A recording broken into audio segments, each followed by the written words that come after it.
We are back. Welcome back to the Modeling and Wellbeing Podcast, where you can learn the ins and outs of modeling and also gain tips to better care for your holistic well-being. This is your girl, Larissa, and this space is designed for us to learn, grow, and empower one another. This is only episode 2, y'all, and I am on fire.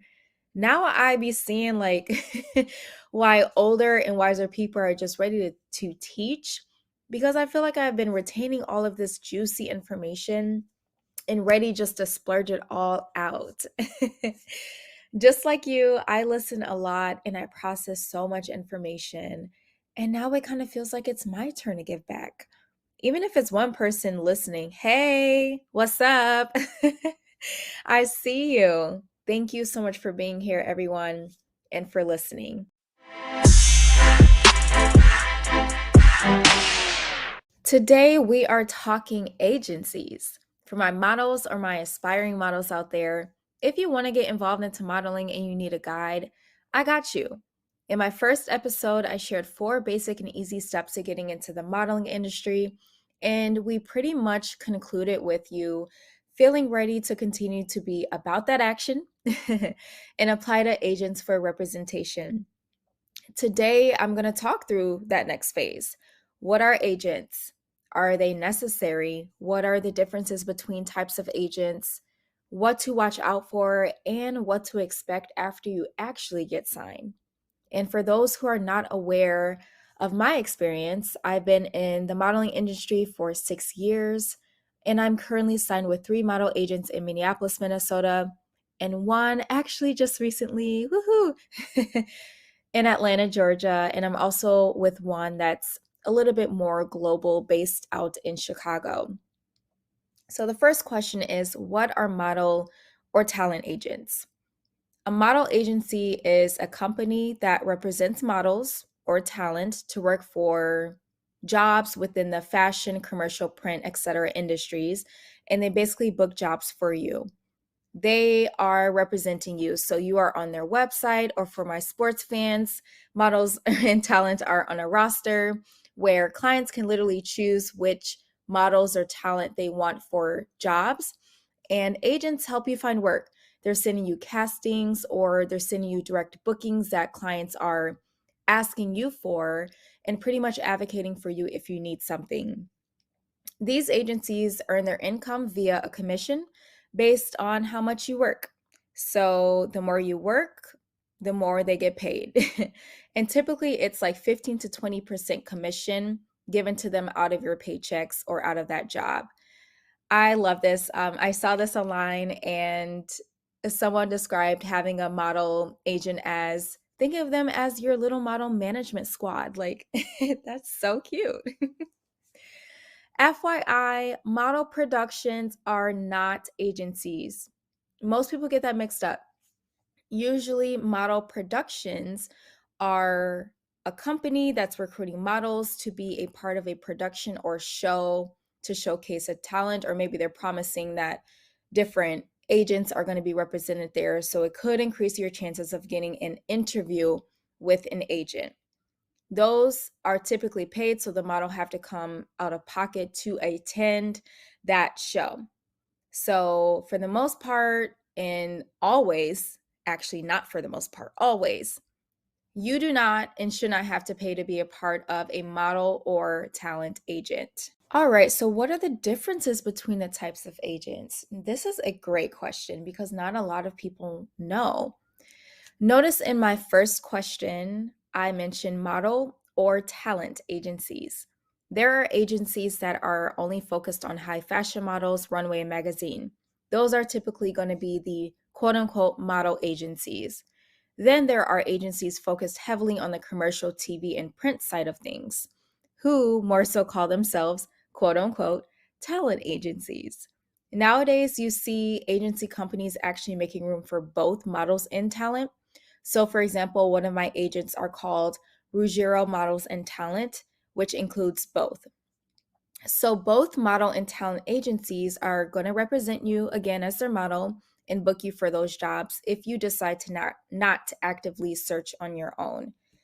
Then there are casting agencies. Think of a casting agent as an individual with just a ton of connections, and they're usually posting jobs on third-party sites like Backstage, where you sign up for Backstage, you go to an opportunity that the casting director or agent posted, and you apply for that. If you get the job through a casting agent, they typically don't take out commission and you get your full check, which is the nice thing about that.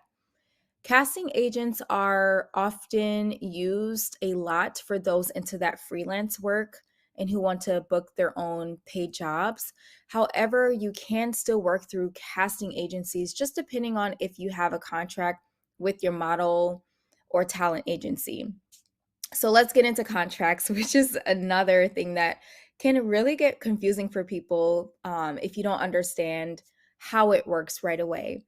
There are agents that basically are non exclusive with no contract for their models, or exclusive agents that come with contracts.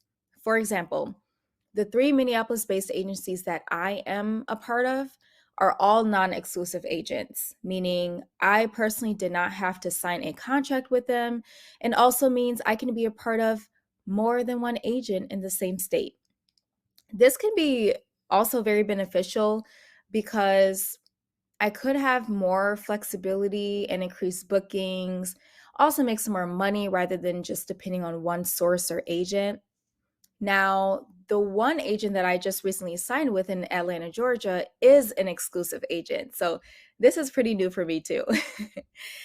In the state of Georgia, exclusive agents are more popular, which means that I did have to sign a contract of a term of 1 year, and I cannot sign with another agent in the same state. However, based on my contract, if I were to, for example, go back home and I'm signed with my three agencies back home right in Minneapolis, I can work with those agents still because they're not in Georgia. So it's really interesting, right? Typically, what you probably heard for a lot of exclusive agencies, you'll hear this term mother agent. Mother agents are literally like a mother. A mother agent is there to protect the model and guide their career. They are usually a little bit more attentive to developing the model and really promoting or placing you in other markets and even other bigger agencies to get you bigger work. However, honestly, every agent has its own vibe and its own feel. So the way in which agents operate, even though it might be under the same umbrella or terms, could definitely be different. Given what you know now, are modeling agencies necessary? Now, this is a question that I actually want you to think about after our conversation, because depending on your model career goals, you may or may not want or even need an agency. Personally, though, I think that if you want to go professional with it and get booked for credible and more well known companies, absolutely, absolutely yes. Agencies are going to help you make bigger connections in the industry. There are even cities that rarely book models for brands outside of agents. Take Fenty, for example. All the models they book for are, for the most part, signed with an agent. And I've done several model job campaigns for Target, a couple being in the store with the help of my agent. So I think you should go for it. It's like, why not? The game of modeling is really about how you can get your foot in the door as it makes sense for you and to help you continue growing. And what better way to have representation, to have advocacy by an agent that would help increase those opportunities for you. You can also be strategic though in applying to the ones that appeal to you. I mean, I wouldn't necessarily say like go out and just apply for every single one because they may not be aligned with your goals. So be strategic about where you're applying with as well. And as I mentioned, even if you decide to sign and get represented, there's still usually a lot of flexibility in you continuing to freelance and get your own work outside of the agent. Just always do your research, always double check your contract if you are signing a contract and ask questions. I actually stumbled upon this when I signed with my agent here in Atlanta. I was like, can I do freelance work because it's not quite clear in the contract? And they confirmed, yes, that's fine. Don't forget also too, we live in a social media world, and it's a great way to market yourself and gain work by representing brands as well. So, with that being said, what do you want to watch out for when you are searching for agents? So much like, wow, wowzers, our world is getting crazier, I feel like, by the second. Let me start with a little story. Once upon a time, young Larissa wanted to get into modeling so bad that she joined an agent and started paying so much money for a comp card, for all these fees and expensive photo shoots, because she was told by this agent that in order to join them, these things were required. Yes, I'm guilty of it. So many models have been guilty of it as well, especially if you are doing this on your own. But I actually learned so much from it. So we'll start with lesson number one. Watch out for scammers. Literally, it's everywhere. Do your research, read reviews, type in the name of the agent, and then type in the word scam afterwards. You will be surprised at what pops up.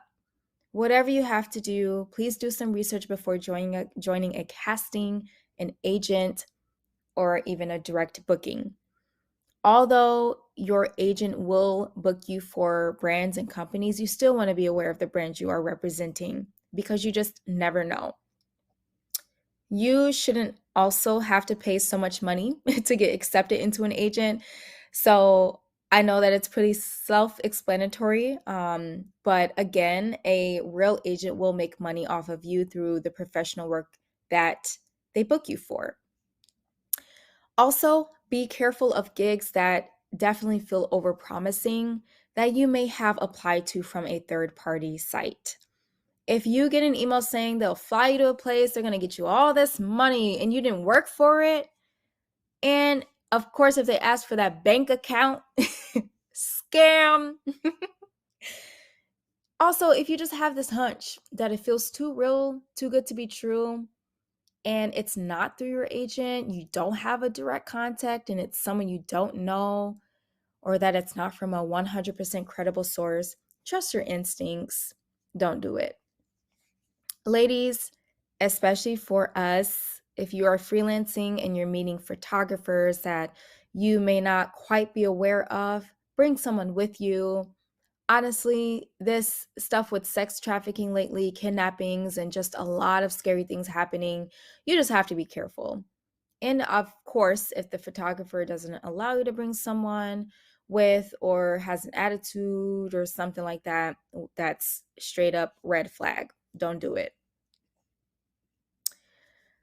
What do you expect after you get signed? Hypothetically, I'm screaming, congratulations on signing with an agent.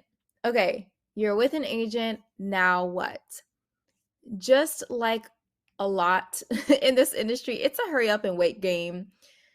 Depending on your agent, you may not hear bookings right away. Maybe you're just kind of, getting into the system. You got some paperwork to work through. Or maybe you just take off right away and it is everything you've wanted, and that is what I hope for you. The industry is definitely interesting because you might be requested or have auditions like 2 months in a row, and you might be like on your game and getting booked. And then next thing you know, the next 2 months is just like crickets and super quiet. That is why I definitely recommend to still continue to freelance and build your skills. Attend those workshops, network, because you just never know what can happen and what can come up. So you want to make sure that you are on your toes, you are prepared and ready for anything. Just because you got your foot in the door into the agent world, it doesn't mean you have to or you should stop taking care of yourself. You are still technically competing with the other models that are also a part of your agent. So you want to continue evolving and growing and putting yourself out there. All right. Well, those are all the juicy tips that I have for you today. So, my question for you now is, are you considering joining an agent? I hope the answer is yes. Let me know how it goes for you. Next week, I am going to stay on this topic of agents like one episode longer because I skipped over one of the best parts of what do you want to actually do when you're applying for online castings? What do you need when you are meeting for agents in person or over Zoom? How do you prepare for those things? And so I'm excited to continue the conversation with you. Of course, if there are questions, feel free to contact me. You can follow me on Instagram at Rissa Snugs, RISASNUGGS. At the end of each episode, we are going to recite affirmations together. Affirmations are designed to help you become aware of your personal strengths and values. When you are able to notice your strengths, it can be a game changer for improving your self awareness and building confidence.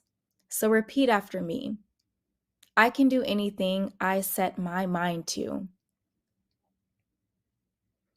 I am loved and worthy. I am confident in who I am. Thank you so much again for tuning in today. Woohoo! Episode 2 down and many more to go. Again, I'll be dropping an episode once a week, so you don't want to miss out. Please follow this podcast to stay alert on those new episodes and follow me on Instagram at Rissa Snugs for additional fun content. Love you all so much. XOXO, and see you next time.